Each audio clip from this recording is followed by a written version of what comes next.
Now, on News Talk 105.9 WMAL. O'Connor and Company. It is 8:06 as we plow ahead here on a very busy morning, and it's going to get even busier in this 8 o'clock hour. Coming up in just 10 minutes, Tumay Harding, running for Loudoun County Board of Supervisors, and then at 8:35, Gregory Pemberton of the D.C. Police Union will talk about Muriel Bowser's plan to get tough on crime. Apparently, it's time. It involves maintaining a mural in D.C. that says defund the police and Black Lives Matter. So I don't know how serious she is there. That said, I'm Larry O'Connor alongside Julie Gunlock, and we heard from President Biden yesterday that they need all of the hostages released immediately. That's the first time I've actually heard him say anything about the hostages in quite some time. And then he said we can talk about a ceasefire. The hostages continue to be one of the main issues and focuses for the government of Israel, certainly. And the question is, what do you do? What can they do? Right. Well, we've got an expert, Dan O'Shea. He's a retired Navy SEAL and a former hostage negotiator, and he's dealt with things like this. So it's good to draw on your wisdom. Thank you for joining us, Mr. O'Shea. Yeah, my pleasure to be along, Tom. So, Dehan, I got to ask you that right now, Israel wants to roll in there and take care of business, and it appears as though the U.S. government is trying to tell them to pause and wait and delay. And what is the best thing to do, though, as you've got this active situation going on with 222 innocent hostages? Well, listen, hostage terrorism is how terrorist organizations negotiate with the West. What Hamas did, it was a brutal, barbaric tactic, but in theory, it's right out of their playbook, and it's right, and it's working for them because it's all about world opinion. There's what's happening in Gaza, and then there's happening on the world stage, and public opinion is turning against Israel and the fact that and their right to go in and wipe out Hamas. And so every day that there's a delay of the idea of going in and taking care of Hamas is a victory for them, and that's why these hostages are used. They are the cards that Hamas are the only cards that Hamas has to play, and they're actually playing it very well. And every time they just have to pull out a couple more hostages. They have 200 plus. The numbers I've heard is 220 total hostages being held. So they've got 200 more cards to play here. Yeah, and they're in a really tough position as these hostages are let go. They let two go yesterday, and I watched some of the coverage they did a press conference, but you can tell they are being very careful. One of the hostages' husband is still being held in these tunnels. And so you imagine that, they want these hostages to tell the story, to sort of so people understand how horrifying this is. But don't they have to be very careful considering, again, that they have 222, I think is what the Israeli military is saying, 222 hostages remain. Don't they have to be very careful of the remaining hostages? Well, of course. I mean, those two women and the two American women that were released last week, they're going to go through what's called a repatriation process. Part of it is first and foremost get a physical checkup, but the biggest issue for them is going to be the mental checkup, and that's going to be an ongoing. But there'll be a debrief with these women. They'll be sharing information, but there's not a whole lot that I think they can get. There will be some important things. I've heard a number. I heard they were able to 25. There will be information that will be very helpful that these women can reveal that will help in any effort to do an hostage rescue. But in reality is, if they're all held in the tunnel systems and the networks beneath Gaza itself, that already makes one of the most challenging, if not the most challenging, hostage rescue scenario I've ever seen and dealt with in 20 plus years. Is there even a rescue scenario here at all? I mean, considering the number of hostages and considering how they're being kept, I mean, I hate to be a fatalist here, but short of giving Hamas everything they want to save these lives, is there any other hope? There is, again, even in Iraq and Afghanistan, in challenging environments, we still own the air, we own the night. We had forward operating bases everywhere. To have a helicopter flying overhead, that would be normal at night, even in these war zones. But the unit that I'm not hopeful about any successful hostage rescue of all 222, because in reality, they're not all in the same spot. They're going to be in different areas, and Hamas is just as likely to put forward an execution video as they will these videos of them taking care of the hostage. They are playing on world opinion, and that's why we can expect maybe a couple more releases here in the coming days. But they're just trying to, push back the Israeli Defense Force assault into Gaza, which is imminent and will happen. We're speaking to Dan O'Shea. He's a retired Navy SEAL and a former hostage negotiator. And Dan, at this point, Israel's strategy at the very beginning was bombardment, bust their infrastructure, shut down their power, and sort of starve them out, right? No electricity, no water, no nothing, and let them feel some pain, and maybe they'll actually do something. Was that the right way to go? Well, I'm a SEAL. We do surgical operations, and I'm not a land warfare guy to give perception on like a tank assault, because that's what's going to happen. There's going to be tank and infantry going in. Long term, they have to root out Hamas. There's already plenty of destruction. There's already fuel shortages. That the Gazan residents are already feeling this pain. Hamas is already feeling this pain. The critical piece would be Gaza. The Palestinians themselves have to rise up. Hamas caused this. This pain and suffering was brought on by the actions on October 7th. That's the reality. But as long as they still have support with the majority of the populace or any portion of the populace, the situation will not get better for Israel. They're going to have to go and root out Hamas, or they're going to have this type of attack revisit them, again, every couple of years. And again, this would happen on the eve of the Yom Kippur War, where the Israelis were surprised and they swore never again. Yeah. Well, it happened 50 years later. And so they have to go out and root out the Hamas network that are throughout Gaza. Yeah. And so given that, I mean, did you ever do any operations or are you familiar with the approach that the IDF might take or their special forces types might take here? Have they ever actually sort of war gamed this kind of scenario? Well, the Israeli Defense Forces, they occupied Gaza for a number of years. They were in Lebanon for a number of years, and it's a very dangerous scenario because when you're an occupying force, I mean, we learned that in Iraq and Afghanistan. We were there for 20 years. The Al Qaeda never defeated the U.S. in any front battle. There was never any Taliban offensive where they defeated U.S. forces ever. But slowly, by attrition, when you're the occupying force, you're literally setting targets. So I think they want to go in and wipe out, their supposed vaunted intelligence organizations, Shin Bet and Mossad. They showed a failure on October 7th, but they will go in and try and wipe out any infrastructure connected to Hamas. But as you can see, when they take out an office, a whole building complex is coming down. So I think Gaza is, and we've already seen some of the images. It's going to look like World War II, and I think that's the kind of strategy we're talking about, because they're going to go in and occupy, and that's reminiscent of the Battle of Fallujah and Battle of Ramadi, and when we had to recapture Mosul after ISIL had taken it over and were heavily entrenched. They had 9 months to prepare for us to take back over Mosul. The idea, Hamas has been in Gaza since 2005, so they're prepared. They were going to be prepared, and this is not going to be easy for the IDF. They're going to lose a lot of soldiers. Yeah.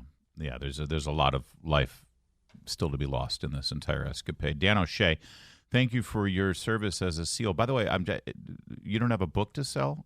I thought every retired Navy SEAL writes a book. What is wrong with you, sir?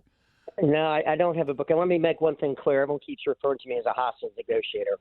Just to be clear, SEALs don't negotiate with terrorists. I'm not a negotiator. I was the coordinator of the hostage working group at the embassy in Iraq, and we put them out of business. We didn't negotiate with them. So you were a hostage rectifier. Let's put it that way. I guess that's a better way to put it.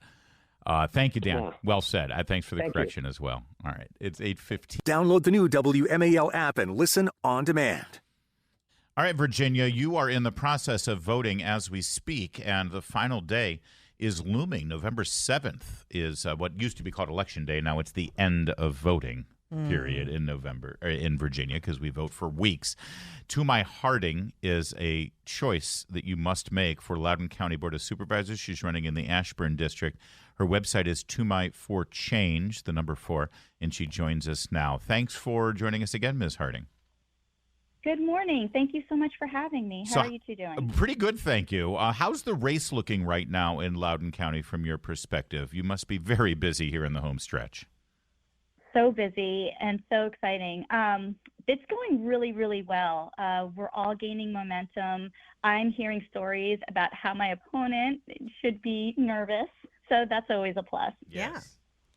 Yeah. So I mean, there's obviously many reasons to run, but you had a personal situation with Loudoun County Public Schools involving a teacher and your daughter that really motivated you. Tell us a little bit about that situation. Yeah, that's right. My daughter, as well as two other girls, came forward with allegations of sexual harassment and sexual assault against their AP chemistry teacher. And they basically, the short story is they tried to just sweep it under the rug. We opened up an HR investigation, and within 3 months of that investigation, I received a letter that said, yes, your claims are founded. Yet they kept him on paid leave for 16 months. I forced them to, through 2 appeals, open up a Title IX investigation. They were not willing to open one up either, but we unfortunately lost that investigation. But I also want to point out that during that time, I found out that a year and a half prior, that same teacher had allegations against him with sexual assault again, yet they let him back into the classroom. Well, there seems to be just a track record here with Loudoun County, obviously the case of Scott Smith, and you think about, you coming forward and really pushing this and pushing for an investigation. Think about all the parents and kids who haven't come forward. And I noticed in your campaign, you are campaigning on making it easier and making constituents feel like they can go to you and to others and to their elected officials. And with concerns like this, which Loudoun County, from supervisor, board of supervisors to school officials, have treated parents terribly. So tell us about that commitment to really make people feel more comfortable to report these sorts of things.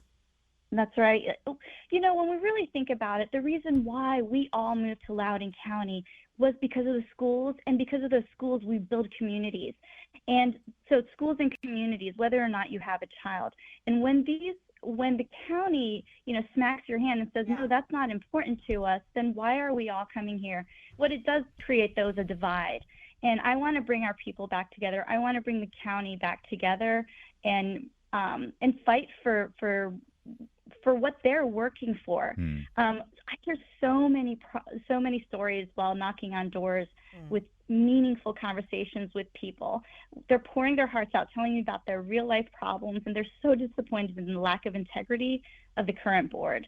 During these conversations at the doors, I'm hearing people ask for lower taxes, asking for better relationships between school boards and parents, and most importantly, they're asking for integrity and honesty. And a seat at the table, or at least a conversation regarding policies. We're speaking with Tumay Harding. She's running for Loudoun County Board of Supervisors. And from the story about your daughter and fighting against the school system, we know that you're willing to take on fights on behalf of the little guy against the big establishment. And really, that seems to be the message for everyone trying to get change out in Loudoun County, because slowly and surely the Democrats have sort of taken over these institutions and warped them so quickly from the school system to the County Board of Supervisors that it feels like an insurmountable task to sort of roll things back.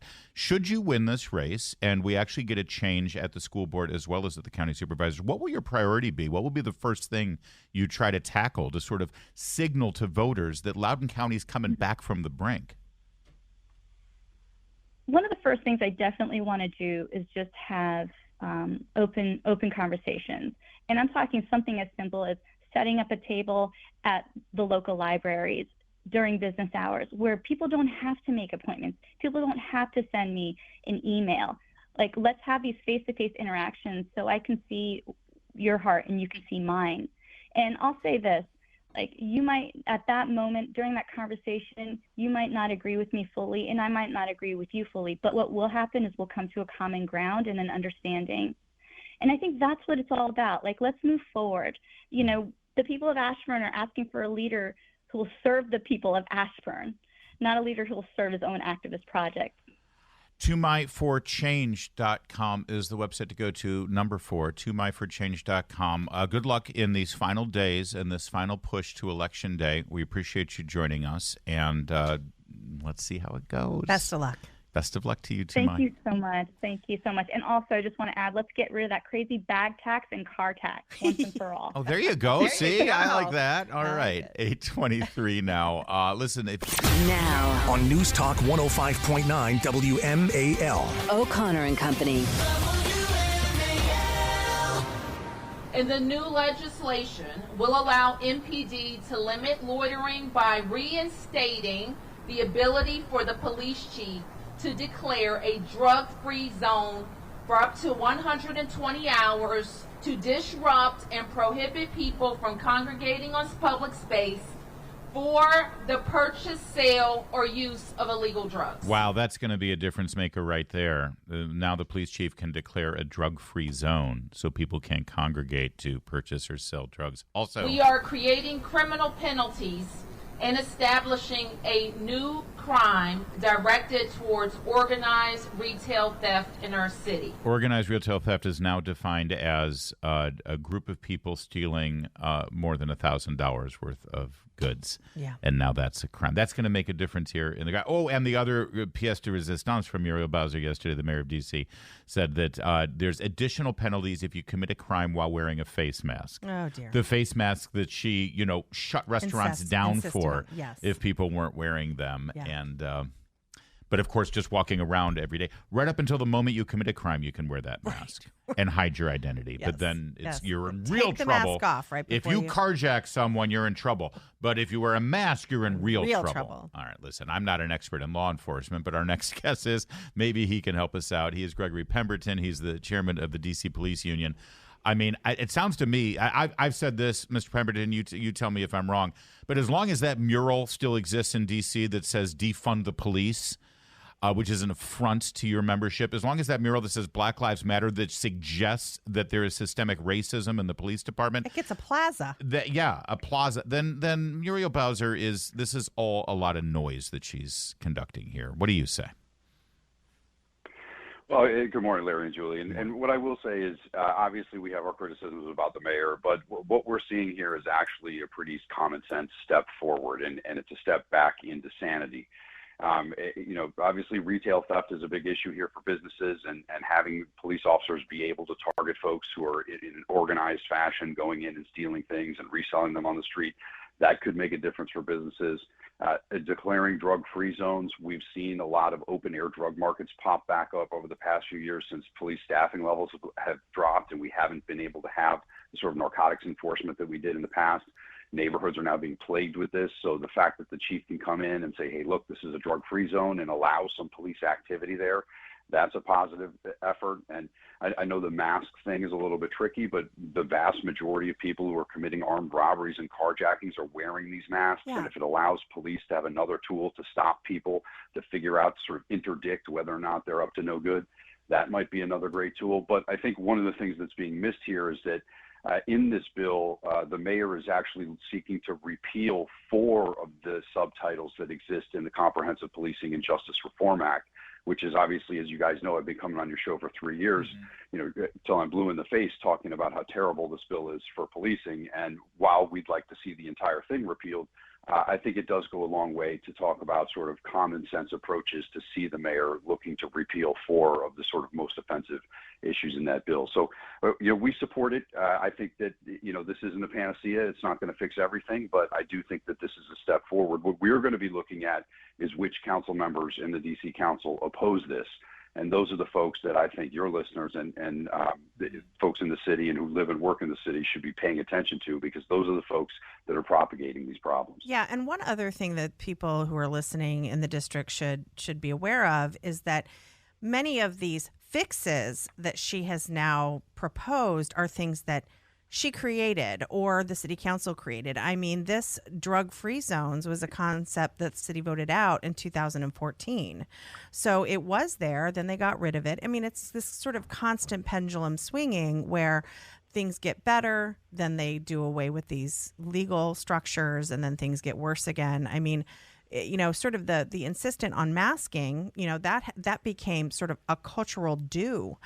So I think there is some frustration among people where, some of the problems that now exist are being fixed because of what Democrats did in the city to create these problems in the first place. So I'm sure you feel that frustration as well, especially when it comes to recruitment, when people do not want to work in this city, at least in law enforcement, because it's so bad.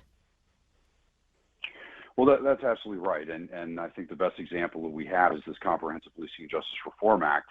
It's an 84-page bill with 26 subtitles. There's not a single thing in there that's positive for the city or positive for public safety. Right. And now that we've seen the empirical data, because it's been in effect for 3 years now, we know that it has caused crime to skyrocket and 1,000 or more officers to leave the agency. And we can actually track this back to this bill. It's very frustrating to be fighting the city council and other city leaders to say you need to repeal this.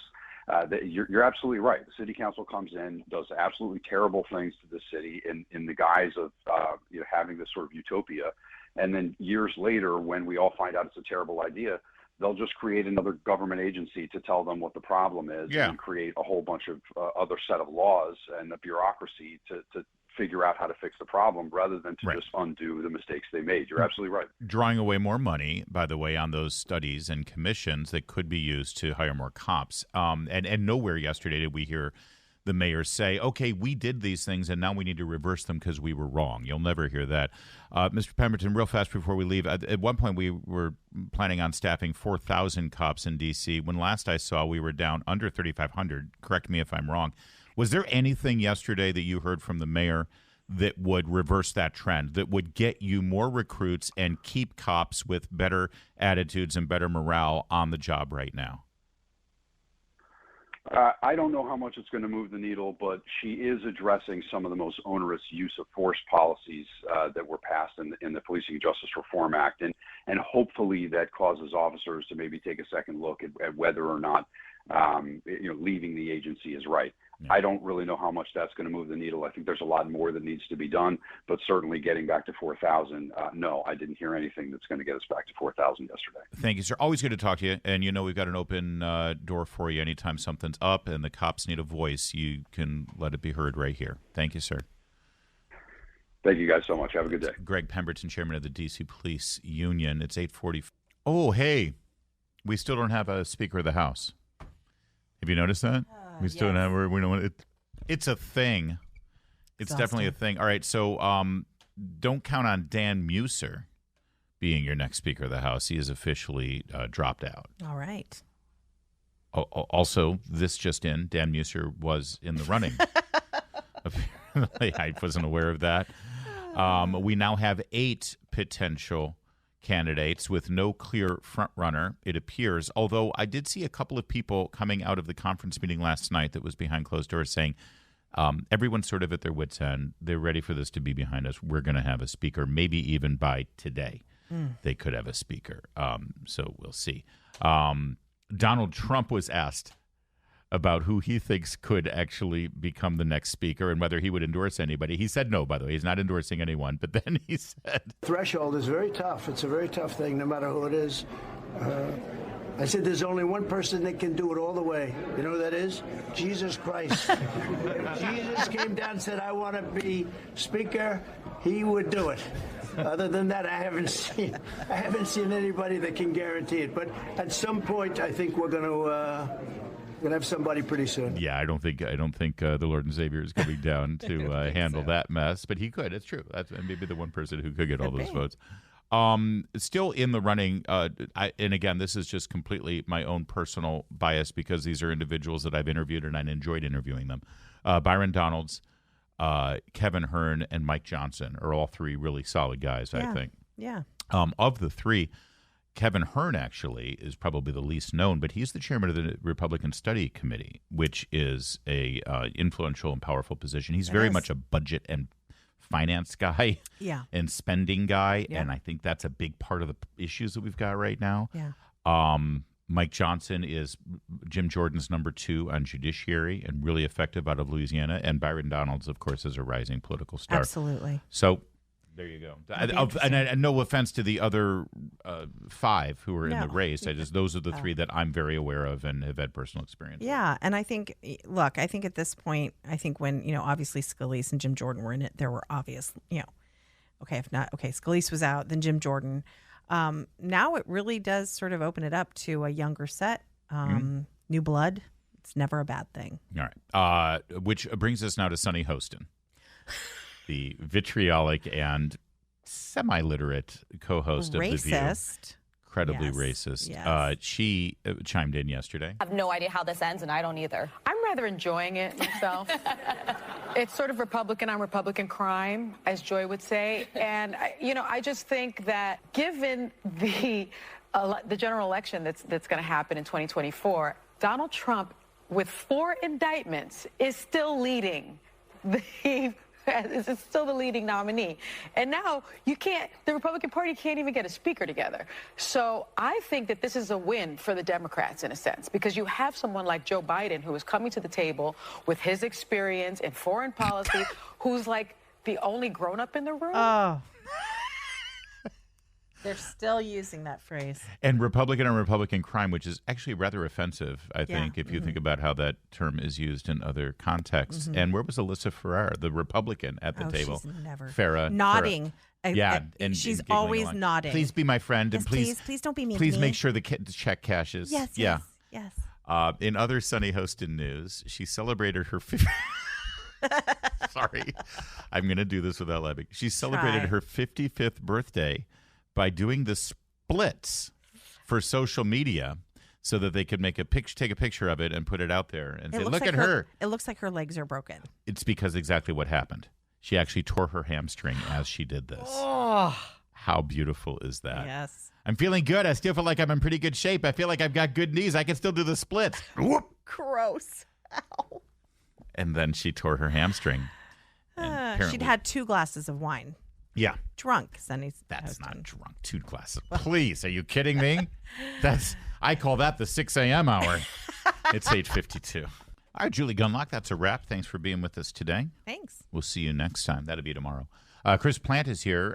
Chris, hopefully you're going to tackle the rising tide of anti-Semitism in this country, because the real problem is the Islamophobics or something. Islamophobia like is what I woke up concerned about. Islamophobia, which is an irrational fear of people that cut babies' heads off.